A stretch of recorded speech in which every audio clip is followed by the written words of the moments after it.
रितेश पांडे का आ गया new song सारे गामा हम भोजपुरी पे, हर हर महादेव इस सॉन्ग का नाम है। सिंगर है रितेश पांडे, राइटर है मंजीत मित, म्यूजिक डायरेक्टर है डीपी यादव और वीडियो डायरेक्टर हैं आशीष सत्यार्थी। इस वीडियो को क्वालिटी इतना सुपरहिट बेस्ट किया गया है, आप एक बार इस वीडियो को टीजर देखेंगे ना, कहेंगे क्या क्वालिटी है। सारे गामा हम भोजपुरी के क्वालिटी वीडियो में जितना है ना, और कोई चैनल में है ही नहीं, इतना बेस्ट क्वालिटी है।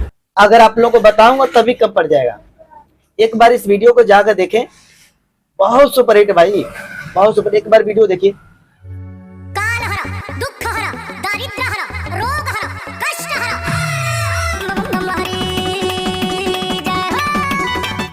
देख लिए कितना क्वालिटी है, इतना सजावट किया गया। 31 तारीख को सुबह 7 बजे रिलीज किया जाएगा सारे गामा हम भोजपुरी पे।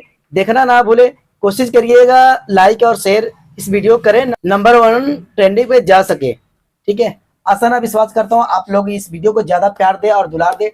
और जाते जाते मैं कहना चाहता हूँ हमारे चैनल को सब्सक्राइब और लाइक कर देना।